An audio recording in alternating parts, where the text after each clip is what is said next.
Donc on se revoit aujourd'hui pour faire Attends, excuse-moi, le 9 janvier, c'est... 9 février. D'accord, 02. 9 janvier au début. Oui, réunion structurelle. C'est Donc 9 janvier, c'est comme ici, 16h. Non, alors là c'est une réunion de travail. Les réunions structurelles, c'est pour parler du projet en tant que tel. L'ossature. Là on fait une réunion de travail. Non, mais ce que je veux dire, c'est que le 9 janvier, c'est mardi à 16h. Oui, Ok. sur le même créneau. Oui, Bon. 16-17, salle 1, avec tout le monde. Et voilà. D'autres questions? Non? C'est bon?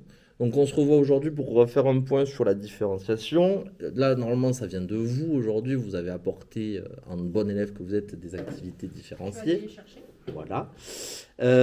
On peut faire un petit point. On a aussi la présence de Monsieur Maillet ce soir, qui fait partie d'un groupe de travail, c'est ça? Tu peux peut-être nous en parler un peu? Je fais partie du cercle d'études lycée et j'avais déjà bossé il y a plus de 15 ans sur la différenciation dans le cadre du collège. Et à l'heure actuelle, au cercle d'études lycée, on bosse sur la différenciation. Donc quand Nat m'en a parlé, j'ai dit je peux toujours vous montrer ce que je fais, ça peut intéresser. Complet, carrément. Peut-être tu veux commencer, nous montrer ce que vous faites? Ouvrir le bal ou... Oui, je peux te montrer. Alors, qu'on soit bien d'accord, nous on fait des documents frustres et j'ai une femme qui me fait faire des documents beaucoup plus chiadés. Donc ce que je vais vous montrer, c'est un Je document sais, chiadé. je vais raconter. Oui. C'est bien. Et elle me dit même quand on avait acheté un rocking chair à 250 mètres de chez moi. Donc... Alors après, par contre, il faut bien avoir l'idée qu'à la base, c'est un outil que j'ai créé pour le collège. Ah, c'est bien. Et alors, plus adapté aux sciences, je pense. Ouais, t'as que des collègues de sciences là presque. Il y a que moi qui fait exception à la règle. Ouais, c'est vrai. Et la clé, je la mets où? On va la mettre sur l'ordi. Hop, Ah, moi je suis sûre, c'est petit. Hein. tac. Bon, après, ça, c'est si jamais il y a des. C'est parce que j'ai le devoir de collège. C'est l'ancien programme. Tac. Le maths, c'est une dure, on considère proche de la table. Ah, c'est vrai, c'est bien. Il n'a pas reconnu ta clé. Il veut pas. Donc pendant 2 jeudis d'affilée, je suis sur stage. Hop là. Ok, Tiens, donc administratif et sel. Tac, Ensuite, sel. tac. Attends. Il est là. Hop. Voilà. Différenciation 2023-2024. Là. Là. Voilà. Et différenciation en évaluation, la présentation. Mince, Non, VF. c'était la VF qu'il fallait envoyer. Non, parce que Elle va s'ouvrir. parce que comme il est devenu Je bascule mon intolérant écran. au tanin ou au sulfite, je ne sais pas, il voit plus. C'est vrai qu'il fait ça. Excuse-moi. Et tu faisais le soir. J'ai triché. Bienvenue dans une classe. T'as vu? C'est pour marquer le territoire. Hop. Attends, mais j'ai une feuille aussi. C'est bien comme ça. C'est le fond bleu, c'est ça? Ouais. Ok. C'est les problèmes de pagination, c'est pas moi qu'il faut voir. Et pourquoi tu Non, n'as mais- pas sur Quoi? le C'est moi qui l'ai mal ouvert. Canva? Quoi? Mais tu crois que j'ai un comme cadeau? Je sais même pas ce que c'est. C'est moi qui l'ai mal ouvert parce qu'il a été prévoyant. Il a fait ça sur le format PowerPoint et OpenOffice. Enfin, j'ai été prévoyant. T'as vu comme je te vends? Ouais. Ok, alors je vais vous la faire la totale ou pas? Ou Oui, vas-y. Ok. Ça me gêne que tu... Bref. Donc, c'est ta souris ça? Oui. C'est ça. Alors, donc moi en fait j'ai beaucoup bossé sur la différenciation de l'évaluation depuis le collège.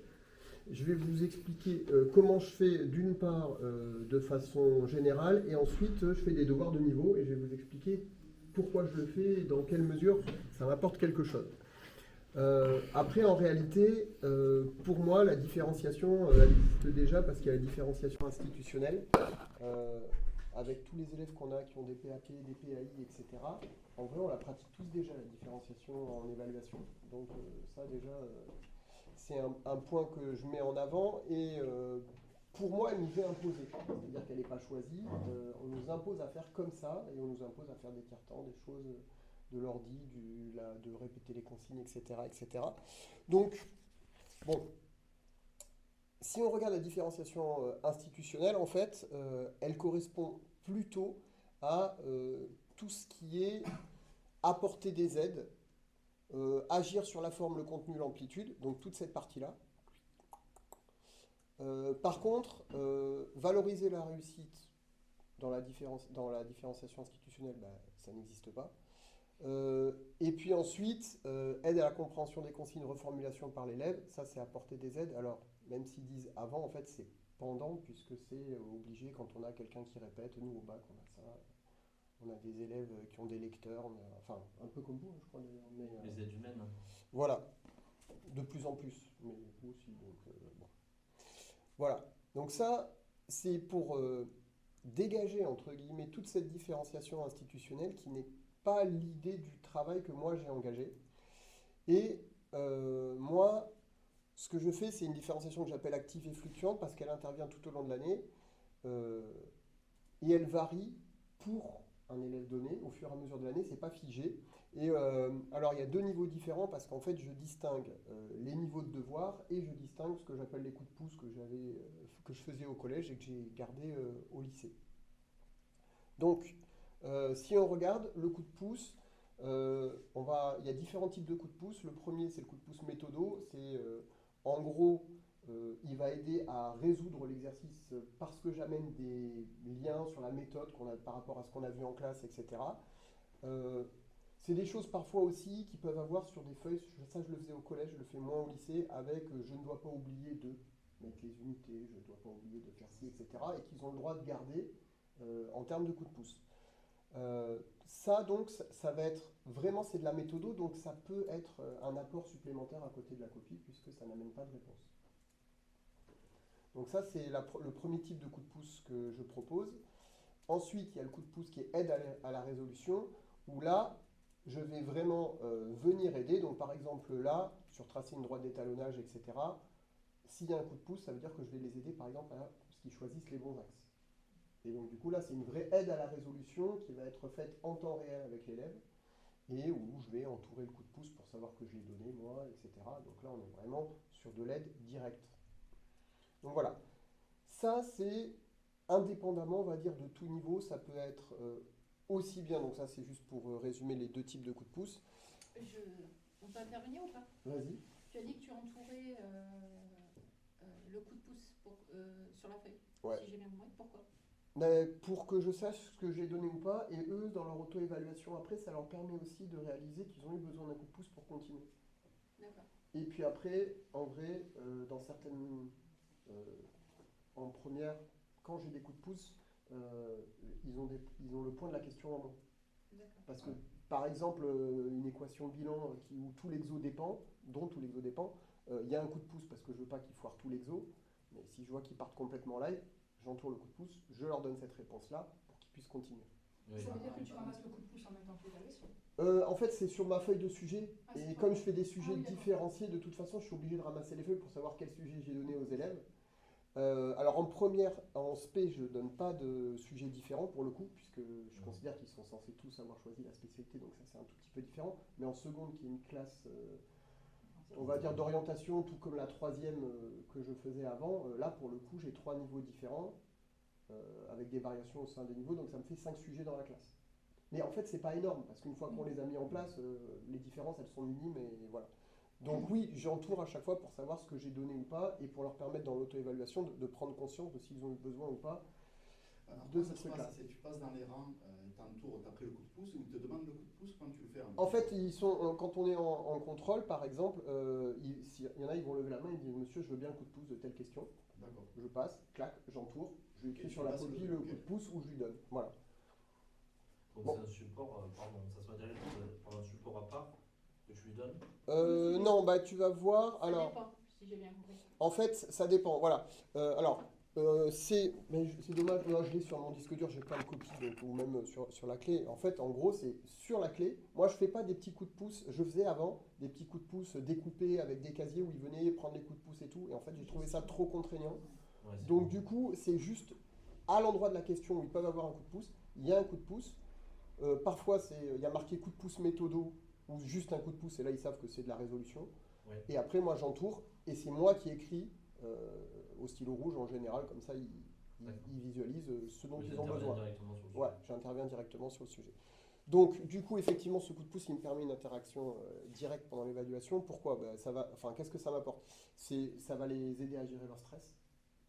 Alors, collège, ça les aidait, le stress était moindre par rapport à ce que maintenant je ressens au lycée en termes de contrôle continu, etc., où j'ai des gamins qui sont dans des états pas possibles, mais n'empêche que ça aide quand même à la gestion du stress. Ça peut m'aider aussi pour des reformulations ponctuelles, parce que parfois il y en a juste qui butent sur la façon dont moi j'ai décrit ma question. Et enfin, ça permet, alors ça c'est pour les élèves les plus fragiles, parce que bah, évidemment il y a plus de coups de pouce dans les copies destinées aux élèves les plus fragiles, de les remotiver, parce qu'en fait on leur donne un truc qui leur permet d'avancer, et du coup ça les relance dans la réalisation de leurs problèmes, etc., etc. Et après, ces coups de pouce, ils ont l'habitude, puisqu'ils sont aussi présents en TP et en TD. Donc ils les retrouvent de façon régulière dans le cadre du contrôle ou hors cadre de devoir. C'est actualisé. Voilà. Un devoir classe entière, t'as combien en première et terminale? Alors en première, c'est différent parce que j'ai des SP. Donc là, les SP, ils sont très peu nombreux. Par contre, en seconde, j'en ai 36. 36? Wow. Mais en fait, si tu veux, alors je vais les présenter après, mais j'ai des devoirs de niveau A, B et C. Et les B, je les décline en B, B', C, C'. Mais les coups de pouce, ils sont globalement identiques. Par contre, comme ils voient qu'ils n'ont pas le même sujet que leurs voisins, puisque tu en as un C, tu as un qui a un C, l'autre il a un C', etc. Du coup, on arrive à, même s'il y a un petit peu, ils ont envie de regarder ce qui se passe quand ils me demandent un coup de pouce, mais le fait qu'ils se disent on n'a pas les mêmes sujets font que finalement, ils restent plus dans leur bulle. Et donc, la gestion est pas si... Parle, ça gêne pas le reste de la classe. Quoi. Pas forcément, parce que je vais venir intervenir à côté, juste de l'élève, je dis ben voilà, il y a ça, et voilà. Donc, jusqu'à présent... ouais, j'ai pas eu trop de soucis là-dessus. Donc, je vais présenter de toute façon des exemples de coups de pouce. Donc, moi, j'ai 3 niveaux d'évaluation. Alors, en fait, les 3 niveaux, ils sont venus par le biais du collège. En fait, en 5e, je faisais pas de niveau, puisqu'en 5e, enfin, quand moi j'enseignais, c'était avant la réforme du collège. Donc, ils commençaient la physique-chimie en 5e. Donc, je considérais qu'ils avaient tous le même niveau. Donc, pas de niveau de devoir. Puis, en 4e, je proposais 2 niveaux. Et en 3e, enfin, je proposais 3 niveaux. Du coup, quand je suis passé en seconde, j'ai gardé mes 3 niveaux d'évaluation, uniquement dans les évaluations bilan, parce que tout ce qui est éval de cours, de connaissances directes, ça, j'en ai pas besoin de faire de niveau. Donc, super important, tous les exos ne sont pas concernés par cette différenciation. Il n'y a que 1 ou 2 exos dans l'ensemble du travail qui sont concernés. Ensuite, ça peut influencer le barème. Pas forcément de façon trop importante, mais par exemple là, pour le dernier devoir que j'ai donné à mes secondes, les plus petits niveaux, ils avaient 5 points de cours, là où les niveaux A, ils n'avaient que 3 points de cours. Donc forcément, c'est qu'à un moment, ils avaient une question plus difficile qui leur apportait des points que n'avait pas le niveau C. Par contre, on ne reste jamais coincé dans un niveau, c'est-à-dire que comme c'est un outil d'orientation, je peux parler de ce que je faisais en 3e, ceux qui savaient qu'ils ne voulaient pas partir en lycée général, ils pouvaient avoir du niveau C sans problème. Ceux qui avaient une volonté de partir en lycée général, c'était niveau B ou niveau A. Par contre, le B était le seuil minimal, quelle que soit la note qu'ils avaient. Et par contre, s'ils avaient au-dessus de 15, ils basculaient en niveau A. Inversement, si un niveau A avait en dessous de 12, ils rebasculaient en niveau B pour que ça remonte ses notes et remonte sa moyenne, etc. Et après, des niveaux C qui étaient très bons, eh ben, ils montaient dans les niveaux parce qu'il fallait, après tout, les valoriser aussi. Donc du coup, on ne définit pas un élève par son niveau, mais c'est les résultats dans le niveau dans lequel il a travaillé qui vont amener à évoluer ou pas au sein des niveaux. Jamais été inquiété avec, par exemple, le petit qui est dans le niveau 1, il a 12 de moyenne et tout. Ses parents décident, ben, finalement, il va au lycée, c'est comme ça. Et désolé, monsieur. Alors, en fait, ça m'est arrivé. Alors, au collège, ça a pu m'arriver, mais peu finalement, dans l'absolu. Après, donc moi j'étais à Agde, on a envoyé, finalement, on a envoyé des élèves, on avait 30% qui partaient en lycée pro à l'époque, et on avait un gros travail là-dessus. Alors, mais c'était avant la réforme. Donc maintenant, peut-être que ça serait un petit peu plus difficile, mais en réalité, moi, je l'ai toujours utilisé plutôt comme un outil de com avec les parents. Donc c'est plus simple pour moi. Et en seconde, j'utilise aussi encore beaucoup, parce que là, on a des élèves qui disent je veux faire kiné, ils ont 6 de moyenne. Bon, c'est très, enfin, 6 de moyenne en physique et en maths, par exemple, on sait très bien que ça va être mort. Malgré tout, ils peuvent prendre l'ESP quand même. Et là, j'ai une vraie base de dialogue, mais je vais y revenir de toute façon. Mais oui, oui. J'ai eu quelques exceptions à l'époque des premières S. J'avais 2 élèves qui étaient partis en première S alors qu'elles avaient plafonné à 12 avec des niveaux C toute l'année. Et en fait, au bout d'un mois, elles ont demandé à changer de section. Elles se sont rendues compte que. D'accord, ok, oui. Voilà. Ah oui, c'est vrai qu'au lycée, le fond, c'est quand en première, tu vois que tu n'aimes pas, C'est ça. Et maintenant, avec les SP, c'est pareil. Il y a le droit à l'erreur sur un mois. Ok. Donc, voilà. Alors, ensuite, donc, si on regarde les niveaux que je propose, pour les niveaux C, ce qui m'intéresse de traiter, c'est plutôt leur capacité à résoudre un exercice sans avoir de difficulté en termes mathématiques et sans avoir de difficulté en termes d'apprentissage. C'est-à-dire, est-ce qu'ils vont savoir manipuler les formules, mais je ne leur demande pas de les avoir appris. Donc, du coup, je vais leur donner les formules et les outils mathématiques à utiliser.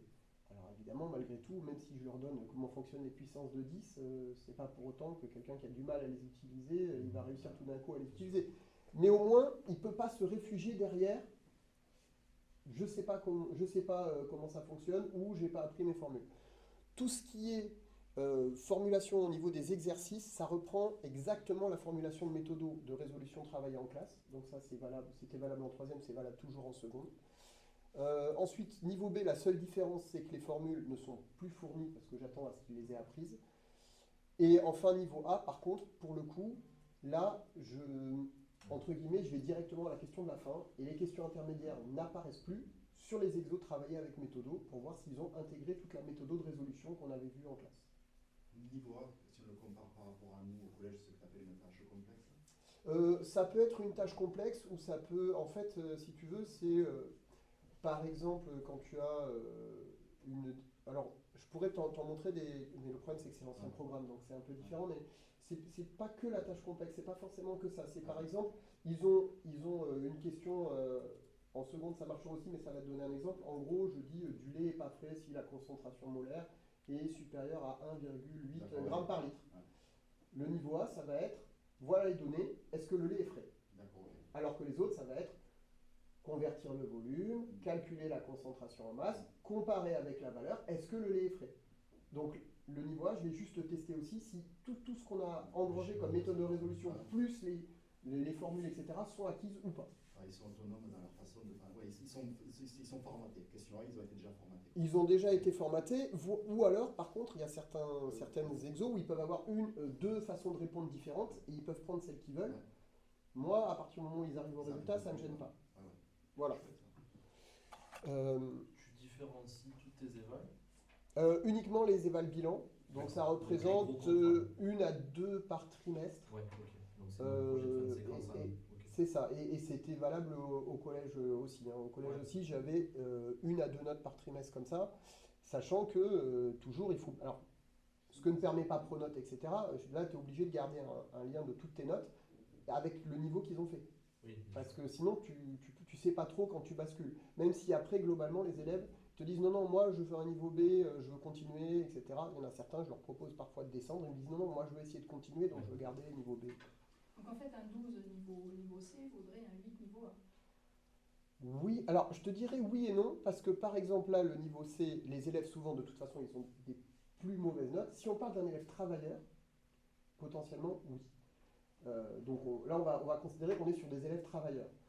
Parce que, par exemple, le niveau C va avoir plus de points qui vont être alloués à la question de cours et à la retransmission pure et simple du cours. Donc un élève qui ne comprend rien, il peut avoir au moins 5 sur 5 à la question de cours, etc. Après, dans la réalité des faits,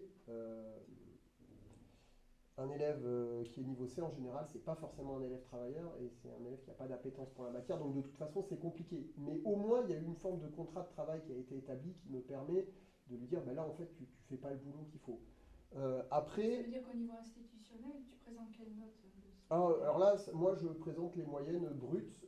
J'ai aucun souci là-dessus. Donc tu vas annoncer un 12, ah ouais. Alors que le 12 de niveau A est quand même... Et pas le même que... Tout à fait. Je vais parfois... Les deux élèves auront 12 sur leur bulletin. Ouais. Et ça, pour le coup, j'ai jamais eu de souci avec les parents. Souci avec ça. Jamais. Il y a eu une fois une élève qui s'inquiétait de ça, c'était en seconde. Et c'était il y a 5-6 ans. Mais sinon, sur mes plus de 12 années au collège à Agde, j'ai jamais eu de souci là-dessus. En fait, ce qui se passe, c'est qu'à Agde, ce que j'ai compris, comprendre, c'est que c'est C'était une façon de penser générale de la part de beaucoup de collègues. En fait, on n'hésitait pas à envoyer en pro, etc.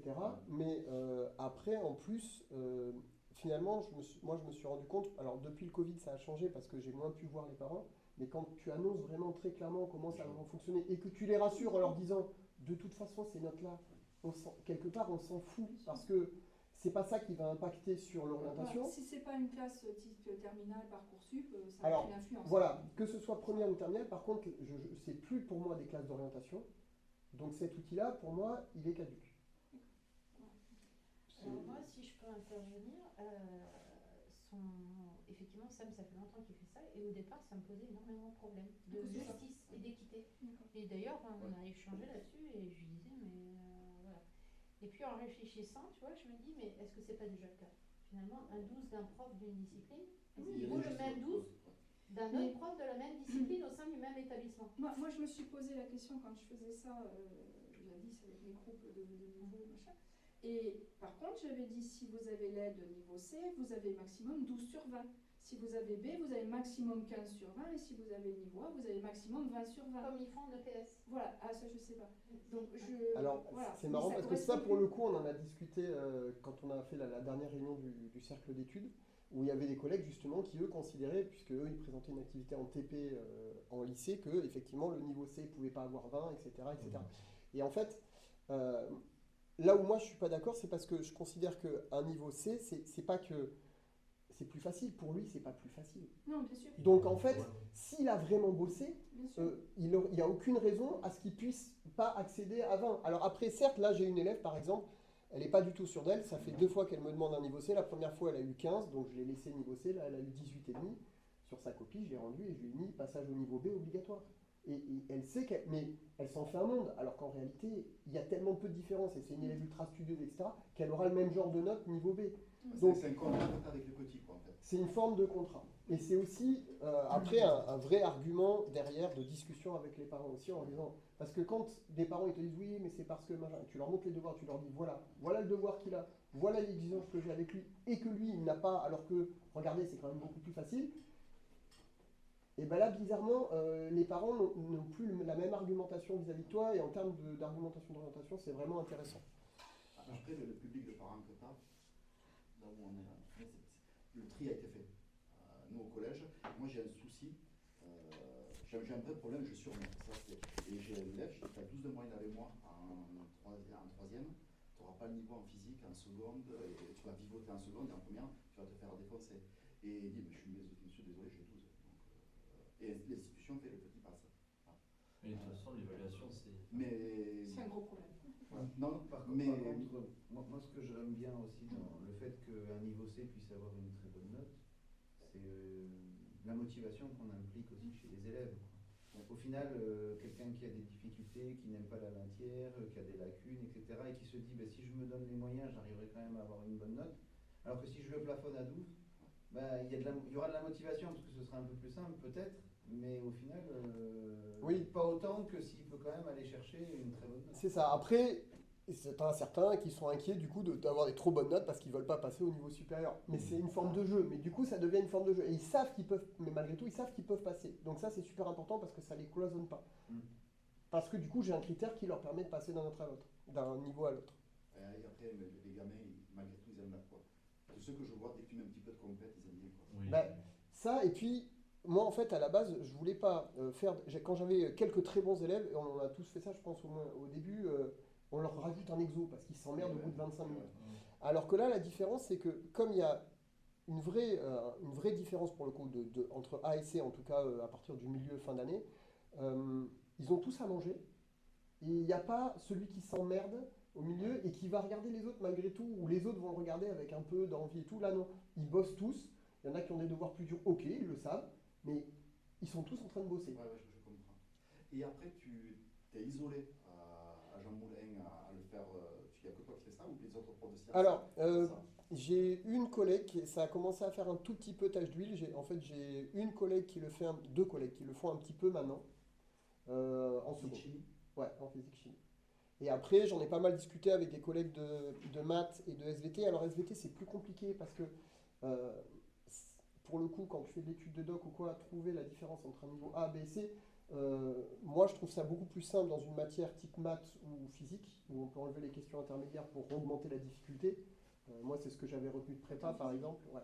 Où on basculait, ça devenait plus dur parce qu'on enlevait tout le raisonnement intermédiaire et qu'il fallait qu'on développe tout nous-mêmes. Et du coup, c'est là-dessus que j'ai commencé à travailler au collège.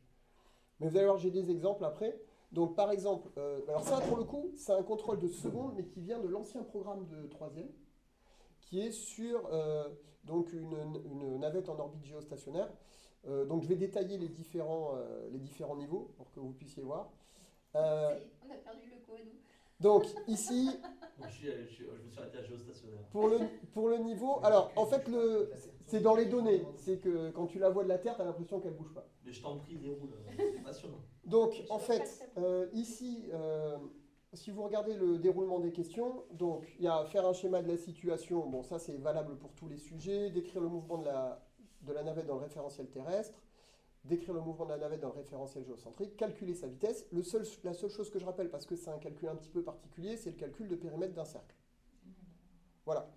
Dans les données ici, je donne la masse de la Terre, la masse de la navette, la masse de la Lune, le rayon de la Terre, le rayon de la Lune, et l'altitude de l'orbite géostationnaire. La difficulté, elle est qu'ils vont devoir, en niveau A, ils vont devoir arriver à additionner cette valeur et cette valeur, en prenant en compte que dans le texte, je leur explique que c'est bien lié à la distance Terre jusqu'au centre de la Terre pour la force d'attraction terrestre.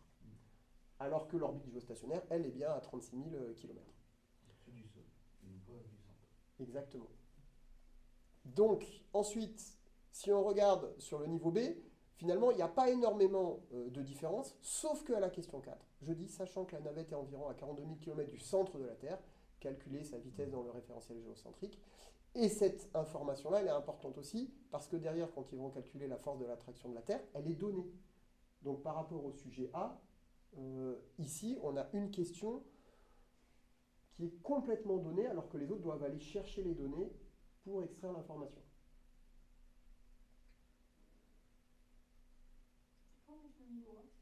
Moi, Ouais, alors alors après. après, J'ai fait partie A niveau A et partie B niveau B. comment on fait pour reculer?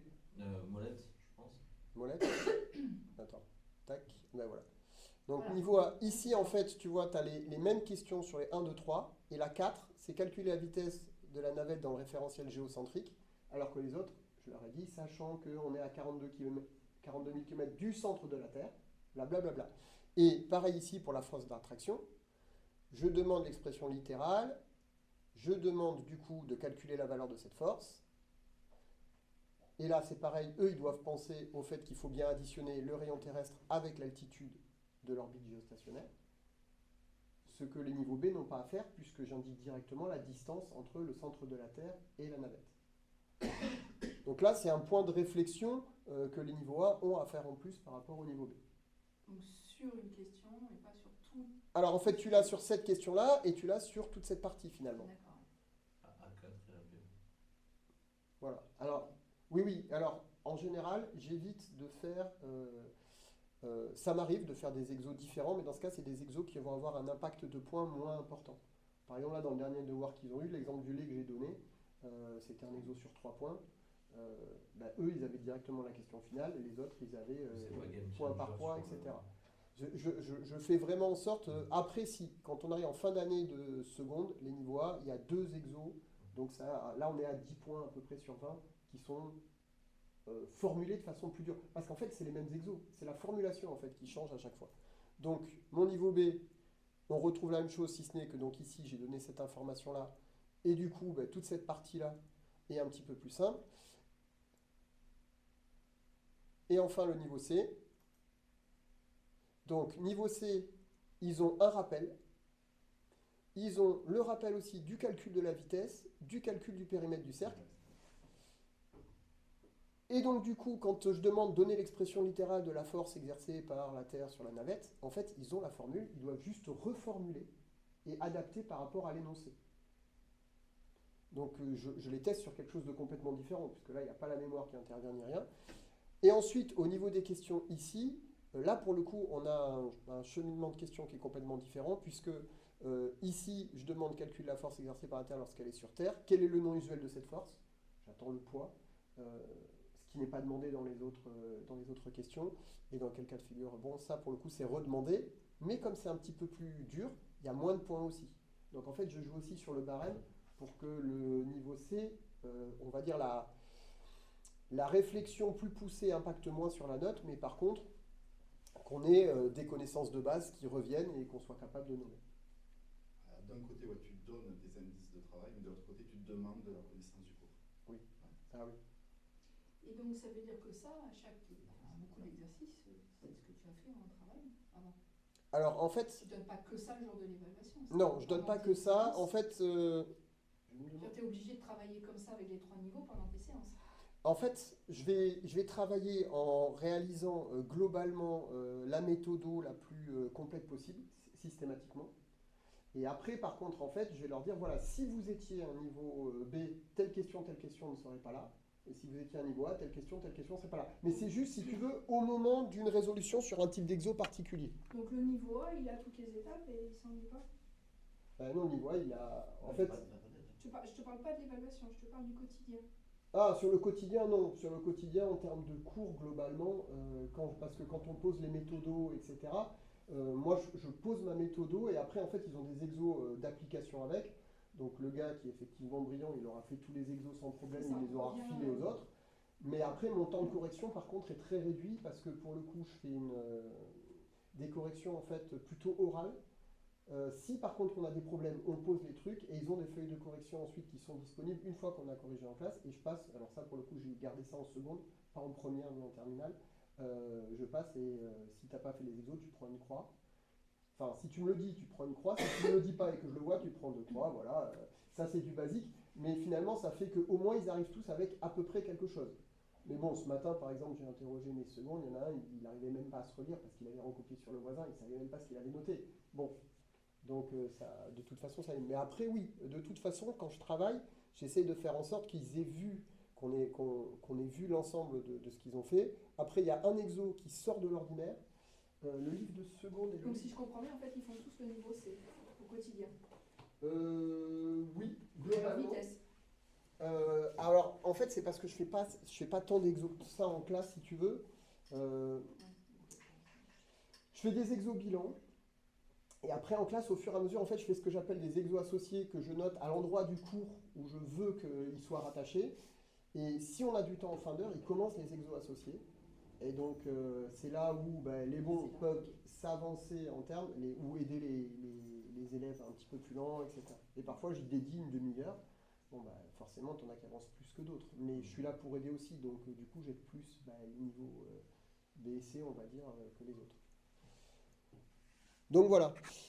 Voilà, j'ai déjà pas mal présenté ça. Alors du coup, voilà, bon, là c'était le rappel pour revoir un petit peu la différence et qu'on voit en termes de formulation, de nombre de questions, on voit que les niveaux A ont toujours un peu moins de questions, mais forcément puisqu'il y a certaines questions qui sont implicites en fait. Donc, c'est ce que je disais tout à l'heure, cette différenciation que j'utilise, moi c'est un vrai support à l'orientation pour les élèves. Un outil de dialogue lors des rendez-vous avec les parents. Ça génère aussi une forme de contrat de travail au sein de la classe, même si, il ne faut pas se leurrer, si on faisait les moyennes sujet par sujet, globalement, les sujets C seront toujours en dessous en termes de moyenne des niveaux B et des niveaux A. Par contre, niveau A et B, ça nivelle. Et enfin, moi, c'est quelque chose qui me tient à cœur aussi, c'est que ça valorise les élèves travailleurs. Parce que, quel que soit leur niveau de maîtrise des sciences, puisqu'il y a plus de points de cours dans les sujets de niveau C, et donc eux, ceux qui bossent, peuvent s'en sortir. Et après, pour les niveaux A, ça les valorise aussi sur l'appréciation, puisque sur l'appréciation, quand ils ont des devoirs de difficulté supérieure, je le précise dans mon appréciation systématiquement. Donc là, pour le coup, les niveaux... En gros, le niveau B, on va dire, c'est le niveau palier. Niveau C, c'est en dessous du niveau, mais finalement... moi en seconde c'est pareil, j'en ai qui feront plus jamais de physique, ceux qui partent en STMG, ceux qui vont abandonner l'esprit physique même s'ils font de l'enseignement scientifique, et puis le niveau A c'est au-dessus. Donc quand ils ont le niveau A, je le spécifie sur le bulletin, en disant malgré des devoirs de difficulté accrue, blablabla, bla, mais au moins c'est spécifié quelque part.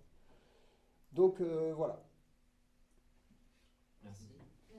Et après, si ça t'intéresse, j'ai des devoirs des anciens de l'ancien programme en physique. Non, mais je vois Mais je vois l'état d'esprit. voilà. Et, c'est bien. C'est intéressant parce que c'était un des thèmes qu'on n'avait pas trop creusé la dernière fois, qui était une façon concrète de différencier les évaluations. Alors moi de mon côté, je m'y casse les dents autrement. C'est vrai que c'est hyper intéressant ces évaluations de niveau. J'ai essayé de le faire, mais en langue, je trouve ça plus difficile. Tu peux les aiguiller pas mal sur l'aspect méthodo, sur des exercices très formels, typiquement une compréhension orale. C'est une méthode qui est figée. Et une expression écrite, c'est plus dur en fonction du sujet. Ça t'attend pas les mêmes choses. Et c'est vrai que ce type de différenciation d'évaluation, ça se prête peut-être plus à des matières scientifiques. C'est là où je te rejoins. Ouais. Alors après, en plus, pour moi, en sciences, c'est moins de boulot. Parce qu'au début, ça t'en demande un petit peu. Sauf qu'après, alors, quand je l'ai fait au collège, j'avais 4 troisièmes, etc. Et pareil, 5 quatrièmes. Et plutôt que de devoir faire des sujets finalement trop différents, le fait de faire des sujets de niveau et qui me rendent du coup la copie et le sujet, ça fait du coup d'une classe à l'autre. C'est ça, en fait, j'ai mes 5 niveaux différents, enfin mes 3 niveaux avec 2 déclinaisons. Et je peux les remettre tranquillement dans les différentes classes et ils savent, ah, t'as eu le niveau A, ouais, moi aussi, voilà, mais voilà, c'est pas. Donc du coup, ça demande moins de travail. Voilà. Ok, chouette. On peut peut-être passer à quelqu'un d'autre, si vous voulez bien. Nous parler de ce que vous faites. En 5 minutes. En 5 minutes. Il y a le cours en 5 ans. Il y a l'exposé en 5 minutes. Ah, parce que ça a duré vachement longtemps. Alors moi j'ai pas mis de. On a commencé. J'ai rien mis sur PVSEB, tout ça, c'est PowerPoint. Je suis étonnée. Dans ma caisse, j'ai une caisse à outils, et c'est là où Marine, tu dis que je suis pas trop mauvais, c'est que je lis une recette de formation et je l'adapte à ma sauce. Et en fait, j'ai 7 stratégies différentes d'enseigner. Il y en a une que j'utilise, c'est un prof d'histoire géo qui me l'a appris, une formatrice au collège de Florensac. C'est quand je dois faire un cours magistral, à un moment donné, c'est ça, on n'a pas le choix, on est obligé de balancer ça. Et je fais un cours à 5 temps. Et j'adore ça parce que ça. J'aime pas faire que des sciences cognitives, que de la démarche d'investigation, que du cours magistral dialogue et tout. J'aime bien prendre des petits trucs un petit peu de partout. Et je trouve que le cours à 5 ans, ça résume. Alors, un formateur en sciences cognitives, c'est pas d'accord, mais ça résume tout. Dans un cours à 5 ans, il y a une partie d'attention, une partie de restitution, une partie de compréhension, une partie d'application et une partie de mémorisation. Donc chaque fois que j'ai un cours frontal à faire, là je suis en 5e et j'ai fait forme et volume. La forme c'est l'aspect extérieur, le volume c'est ce qui est à l'intérieur. C'est calé à ça que tu dois forme propre par forme propre. Et je commence par 10 minutes, ils ne sont droit à rien du tout, juste à écouter. Et à regarder éventuellement ce qu'il y a sur la table ou ce qu'il y a sur le PowerPoint. Donc je dis, pendant 5 minutes, vous ne notez rien, vous faites rien. Je suis un véritable dictateur et je balance le cours en le répétant 3 ou 4 fois. En disant, la verrerie, c'est l'aspect extérieur, le volume, c'est ce qu'il y a à l'intérieur. Et alors, les 5e, c'est 4 minutes. Les 4e, 7 minutes, et les 3e, 8 minutes maxi. Et après, je prends des petites feuilles que je récupère, je fais une pause volontairement pour leur arrêter le cerveau, et là, je les autorise du coup un petit peu discuter, bavarder. Je leur donne des petites feuilles, et j'ai dit 10 mots importants. Donc quand je parle, c'est quand je fais le show là. Donc tu balances 10 mots importants, et le but c'est de retrouver les 10 mots, mais de façon très très bourrine. Ils doivent restituer individuellement sur la feuille, et là on fait une petite compétition, qui c'est qui a trouvé un mot, 2 mots, 3 mots, 4 mots, etc. Après, j'ai dit maintenant, alors ça c'est un travail avec 2 élèves côte à côte, j'ai dit il faut que apprendre bêtement des choses, apprendre des numéros, il n'y a pas de sens, il faut que vous essayiez de trouver un lien entre les mots. Donc 2 élèves côte à côte, là, il faut un travail interpersonnel, vous essayez de trouver quelque chose, une phrase qui relie les mots entre eux. Et donc là, après, je redonne une feuille et je dis maintenant, on retrouve les mots. Est-ce que vous en avez eu en plus ou est-ce que vous en avez eu en moins? Après, il y a la restitution du cours. Donc ça, c'est un cours à trous. Et tout seul, pendant 5 minutes, ils essayent de compléter le maximum de la feuille. Après, pendant 5 minutes, 2 élèves côte à côte, ils cèdent. Donc c'est juste de la restitution de cours. Et j'aime bien, par exemple en 5e, ils ne savent pas faire un tableau et le compléter tout seul. Donc je dis, le tableau il est fabriqué, vous me dites ce qu'il y a dans les colonnes, et ce que vous mettez dans les colonnes. Cylindrique, sphérique, bécher, les symboles, verrerie, symboles et formes. Et après, à la fin, il y a un travail pour voir s'ils ont de compréhension. Je dis, voilà, est-ce que l'eau liquide a un volume propre? Et là, par contre, j'autorise 2 élèves côte à côte à travailler ensemble en essayant de répondre à la question. Et je termine toutes les séances par un travail de mémorisation, c'est quelles sont les 3 formes, cylindrique, sphérique, conique, quel est le nom des verreries, c'est quoi la différence entre la forme et le volume. Et le là, cours c'est toi qui poses la question et eux qui répondent, à main levée. à main levée. Et la fois d'après, on reprend le cours, on démarre 5 minutes de cours en faisant les 5 dernières minutes du travail de mémorisation.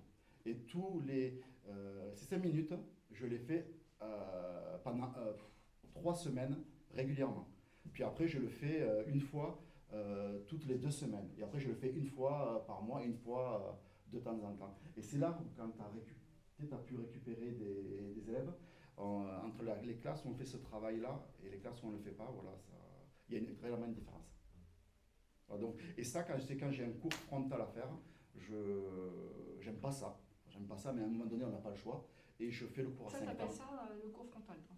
Alors, non, alors c'est ma sauce. Un cours frontal, D'accord, c'est ce que t'appelles le cours frontal. et je le transforme en cours à 5 ans. D'accord. Oui, à la base, c'est un contenu qui se prêterait à un cours magistral et que toi, tu réadaptes sous la forme Alain Savary en 5 ans. C'est ça. D'accord. Et après, comme je galère trop au niveau des élèves, alors ça, c'est un retour que j'ai eu des AESH, ils me disent, tu répètes tellement les choses en classe qu'ils connaissent leur cours par cœur, quoi. Et je n'ai pas envie de galérer à leur faire travailler à la maison, tu reviens, est-ce que tu as fait ton travail, tu n'as pas fait ton travail. Et après, comme il y a une compétition entre eux, ça c'est rigolo. Ah ben moi je trouvais tant de mots, toi t'en as trouvé, et ça fonctionne. Et après par contre ce que je fais qui n'est pas joli, c'est que j'ai essayé avec des classes où je le faisais le cours à 5 ans et des classes où je ne le faisais pas.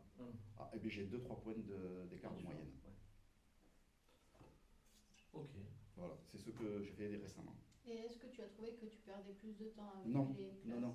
Ah non, non. C'est surtout voilà, le cours au collège frontal, tu t'épuises parce qu'il faut que. T'as vu, j'ai un problème avec le bruit, quoi. Donc moi, s'il y a du bruit en cours, c'est pas possible pour moi, quoi. Donc tu t'épuises à faire la police et tout. Là, je trouve un compromis entre eux et moi. C'est-à-dire qu'il y a le cours à 5 ans, je le dévie pour qu'il y ait une partie interpersonnelle et intrapersonnelle. Donc quand tu sais, comme quand tu as trop de bruit, quoi. Donc j'aime bien quand ils sont hyper concentrés, et après je les autorise, parce que la copie 5e, quand ils font le cours à 5 ans, au niveau des 5 minutes d'attention, ils pètent un câble, quoi, ils disjonctent. Et donc je leur autorise à échanger avec leurs camarades pour que ce soit pas trop ric-rac. Et je gagne du temps. Je gagne du temps très clairement. Par contre, quand j'arrive en 3e, je dis attention, cours à 5 ans. Pourquoi je dis pas ça? Je dis attention, aujourd'hui c'est travail, concentration, attention, mémorisation. Putain, ça les gave parce que ça leur demande un effort, quoi. Et là, ils disent, oh putain, monsieur, pas ça, quoi. Il n'y a pas le choix, c'est comme ça. Voilà. Et après, par contre, c'est volontaire d'imposer au départ. Ils sont juste attentifs sur ma voix et sur le matériel qu'il y a sur la table ou au vidéoprojecteur. Et ils ont droit à rien d'autre. Il y en a qui, même les kinesthésiques, ceux qui bougent, qui sont agités, je dis, vous avez 5 minutes, vous fonctionnez dans le mode, c'est vraiment du formatage. Voilà. Vous fonctionnez comme ça. Pourquoi? Parce que quand vous allez au lycée, eh bien, ceux qui vont dans tous les sens, ils se perdent. Ok. Marie. Non, j'ai fait la mauvaise élève. Très bien. J'étais Benoît. malade. Moi j'ai des choses à vous donner si vous voulez. Ah. Tu veux que je distribue? Ouais, c'est bon, je fais. Moi c'est mon chapitre sur les interactions en 5e. Merci. Elle est devenue prof formatrice en histoire géo. C'est un cours où je fais à la fois la classe inversée et à la fois un peu le plan, comment ça s'appelle? Plan de travail. Plan de travail, ouais. Oh. Je peux vous en laisser un pour deux comme ça. En fait, je démarre cette séquence en leur faisant faire un petit QCM rapide sur Pronote, simplement pour voir les connaissances, pour tester les connaissances. Ensuite, je vais leur donner le cours à travailler à la maison, donc les 2 pages là, que je vous ai imprimées sur le chapitre 5, les interactions.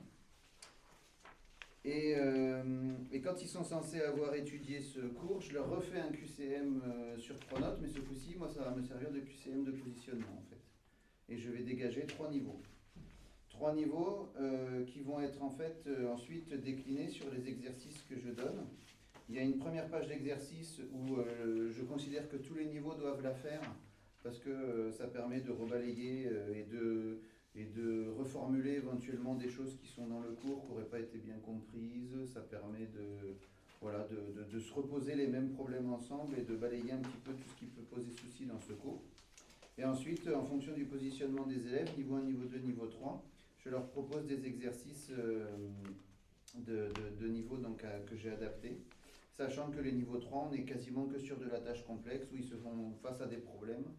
Et en gros, il faut qu'ils arrivent à trouver comment résoudre ce problème et comment l'expliquer aux autres. Parce que ce que j'aime bien terminer sur ce cours-là aussi, c'est alors, j'arrive pas à faire passer tous les élèves. Au début, c'était mon ambition, mais c'est pas possible.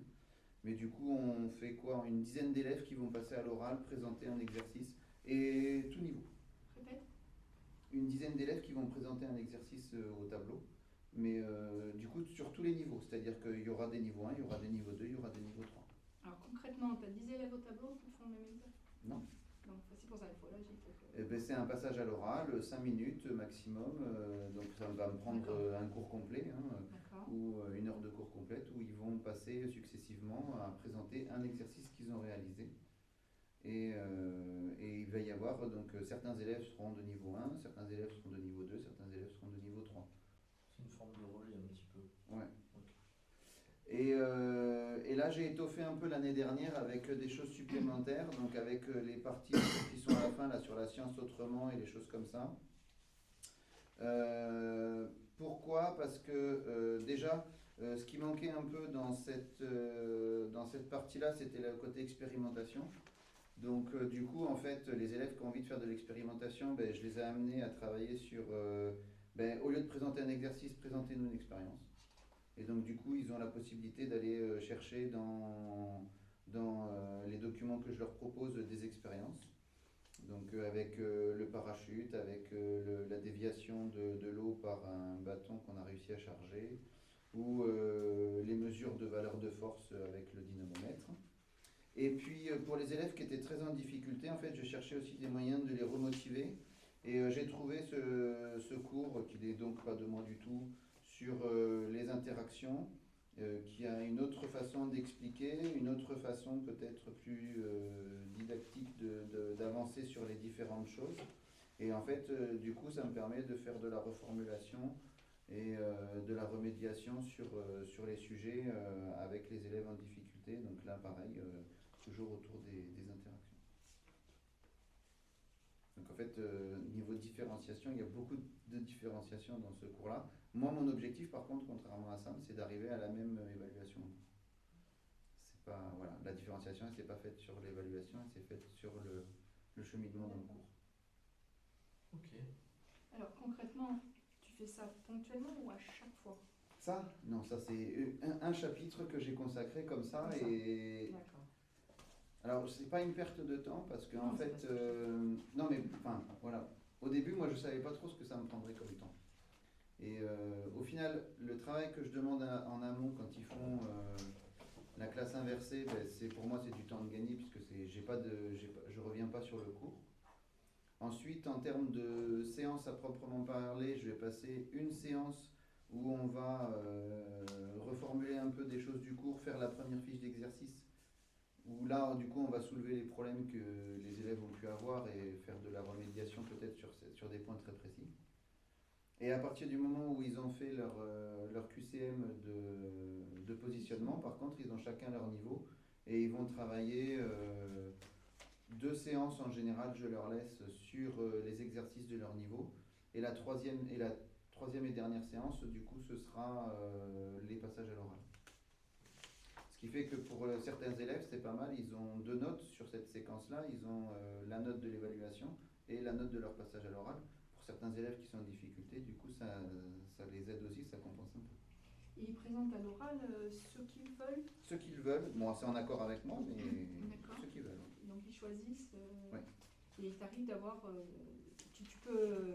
Non, si un exercice a été pris, je demande aux autres élèves de ne pas le prendre. Donc en fait, tous les exercices sont présentés à la classe. Pas tous, Quasiment. mais il y a une dizaine d'exercices sur tout ce que j'ai donné qui vont être présentés, donc ça fait quand même un beau panel. Et comment tu contrôles que c'est quand ils font la classe MRC, quand ils bossent à la maison? Ben, il y a le QCM. D'accord. Sur Pronote, hein? Sur Pronote. Ok. Ah ouais, du coup, ouais, tu vois ceux qui l'ont fait, ceux qui l'ont pas fait. C'est ça. Et après, celui qui l'a pas fait parce qu'il avait la flemme et qu'en fait, dès la première fiche d'exercice, il se rend compte qu'il n'est pas niveau 1 parce qu'il a eu une mauvaise note, il aurait dû être mis niveau 1, ben je le passe niveau 2. Quoi. D'accord. C'est pareil, quelqu'un qui était au départ positionné niveau 1, mais finalement il a plutôt bien réussi avec la remédiation, et qu'il arrive à la fin de sa fiche d'exercice niveau 1, mais la séance suivante, il va prendre la fiche d'exercice niveau 2, il n'y a pas de blocage. D'accord. Ok. Merci. Un exemple? Un Comme ça, exemple par-dessus bref, la jambe. sans sur les support. Oui. Et la prochaine fois, je vous montrerai un exemple avec support. Mais là, j'ai eu la flemme, je vais l'amener.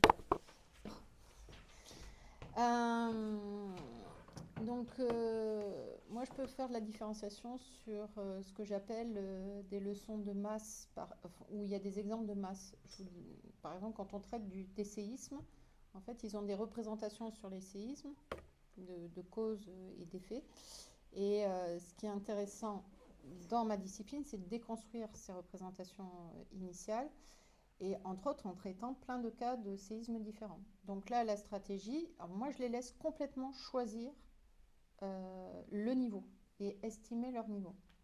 Donc ils me disent s'ils veulent un niveau plus, un niveau moins. L'élève qui n'est pas en forme ce jour-là, il peut choisir un niveau moins, peu importe.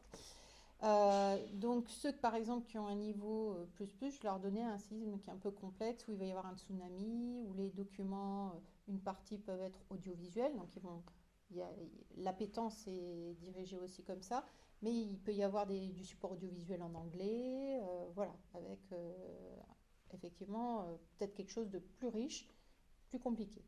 Ceux qui vont qui vont se sentir un peu entre deux, ils vont avoir un séisme, on va dire, avec des documents visuels, colorés, quelques articles scientifiques,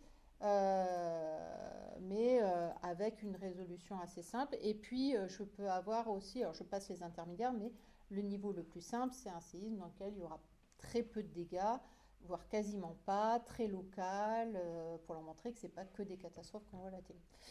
Et donc la quantité de lecture, le support, puisque en SVT il y a beaucoup de lectures et qu'il faut les entraîner à ça, puisque ça se passe souvent sur de la lecture de documents.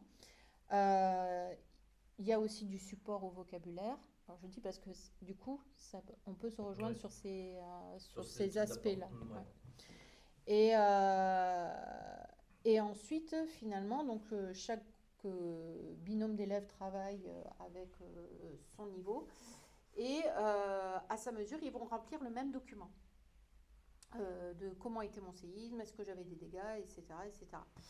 Et la résolution, en fait, en classe, je ne m'en occupe pas pour le coup. Ils ont un passage au numérique à la maison, où il y a un document qui va recentraliser toutes les informations récoltées par les élèves, ce qui fait que celui qui a eu le tsunami, il peut très bien aller voir ce sur quoi ont travaillé les autres, et de même que ceux qui ont travaillé sur le séisme de Bédarieux, ils peuvent très bien aller voir ce que les autres avaient sur le tsunami. Mais tout le monde a fait dans le même temps, dans le même délai finalement, la même activité, et c'est le séisme qui vont suivre sur le fil conducteur.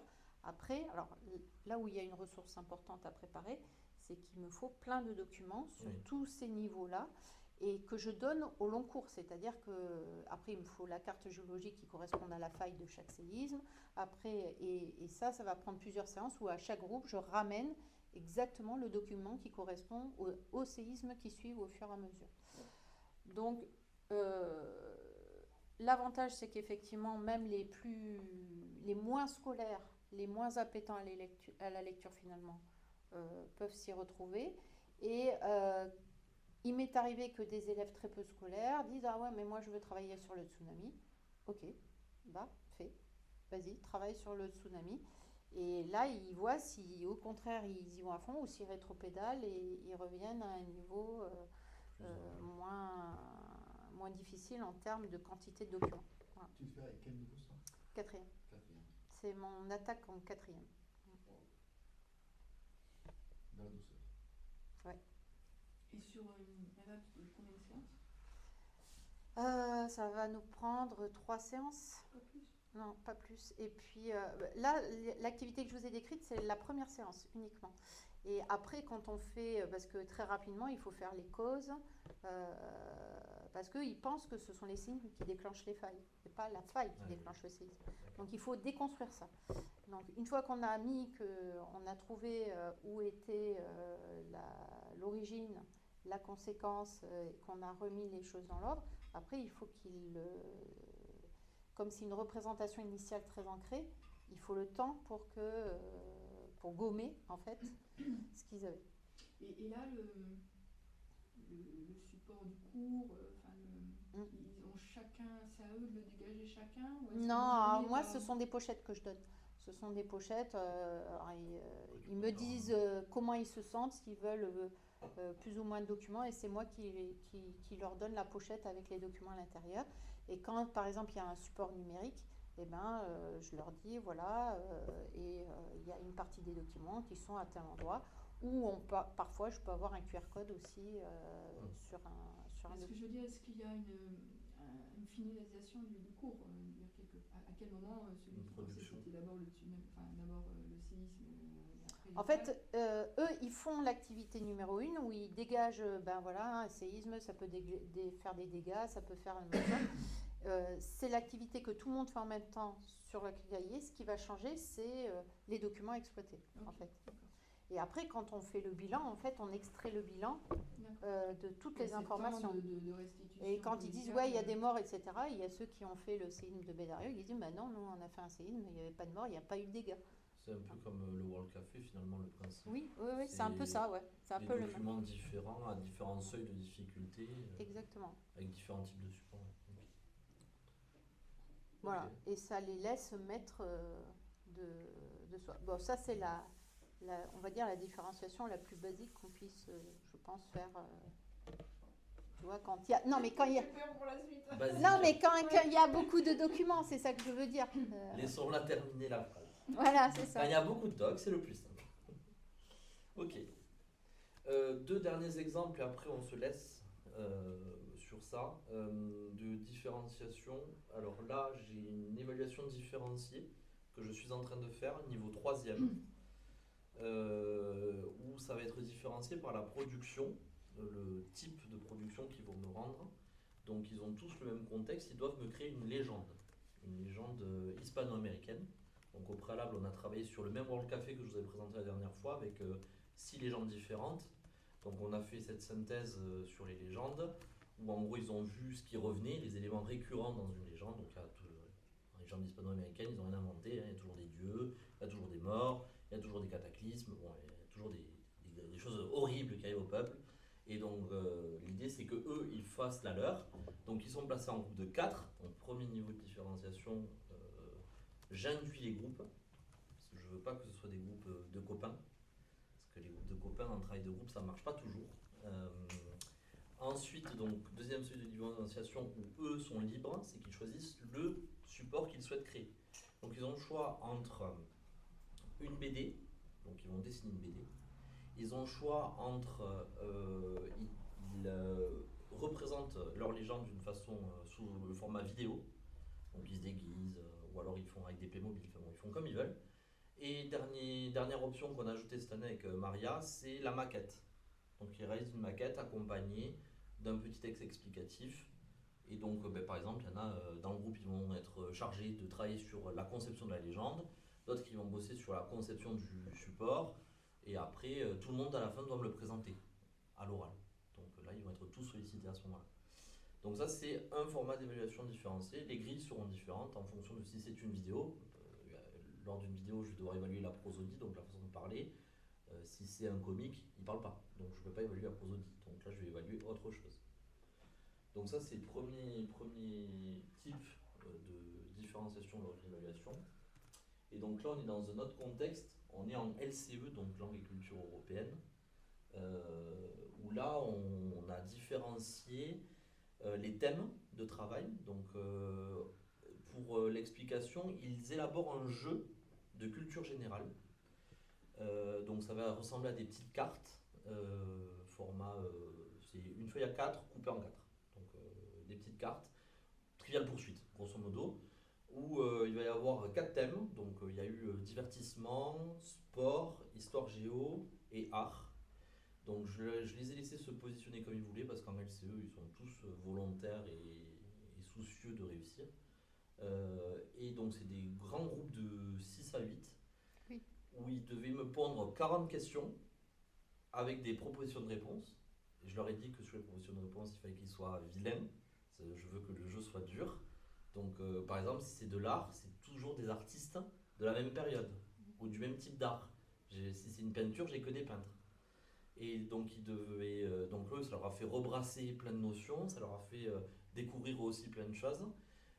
Et moi, là, le seul moment où j'interviens, c'est à la création du support finalement. Donc, moi, j'ai créé les petites cartes, je vais créer les règles, et aujourd'hui, on a redifférencié dans la différenciation en faisant intervenir un gamin de chaque groupe pour bosser avec moi les règles du jeu.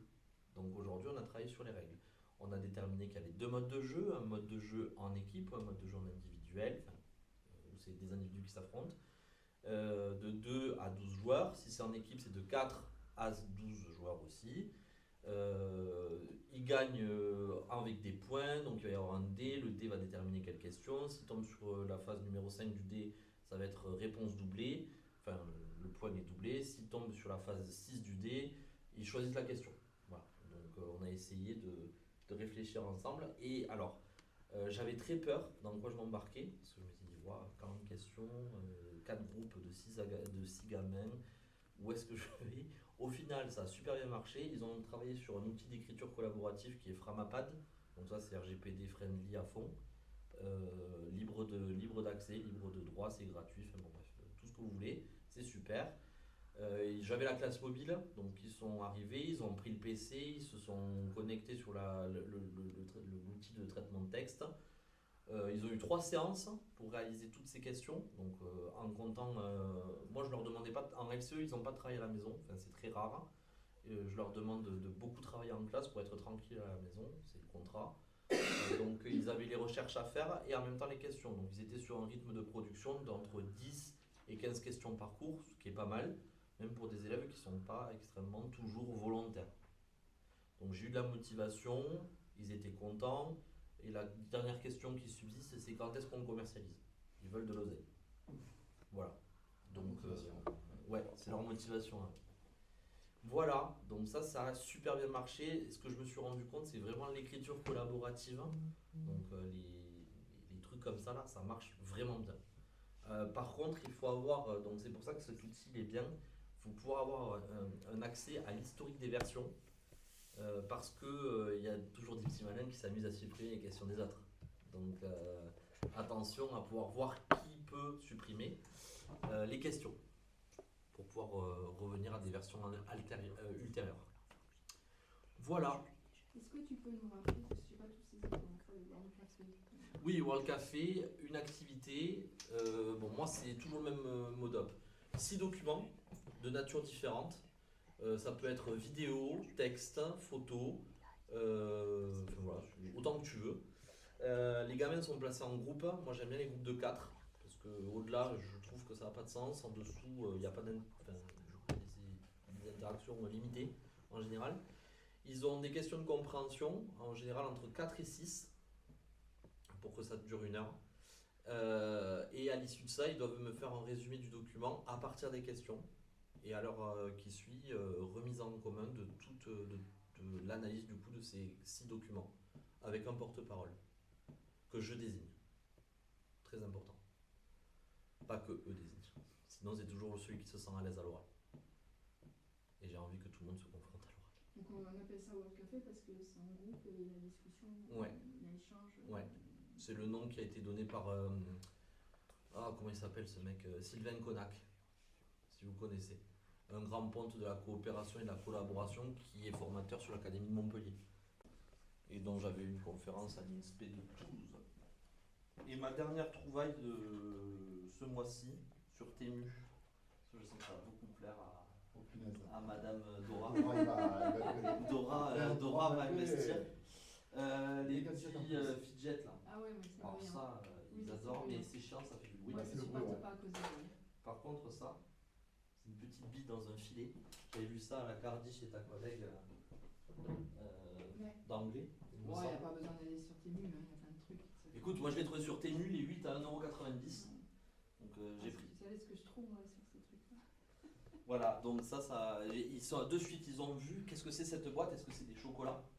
Parce que oui, c'est une boîte de chocolat. Ils ont fait. Et ils ont vu, ils ont dit, ah, c'est trop bien, ils ont tous de suite attrapé, hein. De suite, ils ont saisi et c'était vachement La bien. boîte est en place. Moi j'ai la boîte avec les balles. Voilà. Moi aussi, j'en ai une. T'en as une en salle 4 si tu veux, hein, dans le placard, si t'en as besoin. Voilà. Avec plein de trucs Oui. comme ça. Et t'as le truc où tu mets les deux doigts, ils peuvent plus sortir. C'est C'est toutes pour les les- planètes pour du les système élèves. solaire. Pour les élèves. Alors moi, C'est pour les je l'expérimente, mais qu'à cette table. Ah, C'est non, mais celui en qui est plus, là. à côté de moi, je deviens folle. Alors moi, ils me rendent pas barjot parce qu'au final, ils le font une trentaine de fois. Après, ils disent, ah, c'est chiant, on va faire un truc. Après, on n'a pas tous la même tolérance au Non, moi, bruit. je- Oui, Moi, pas ça, je peux pas. Moi en même temps, je suis pas à mon bureau, donc si je le fais à côté du bureau, je me fous. Oui, non. Ah, tandis que moi, j'ai le cul vissé sur le dos. Merci. Bon, Moi, allez. je travaillerai mieux, mais j'avais pas le temps. Ah, mais pas de souci. Est-ce que je peux avoir le code du Wi-Fi l'autre fois que je suis fait Tiens. Ici, Ouais, je l'ai pas. Lucas. c'est pas possible. Je t'assure que je l'ai pas. Non, mais on a les Ça codes aussi, Wi-Fi. je me suis demandé ce que c'était. Ah, ça, c'est le micro pour nos vidéos.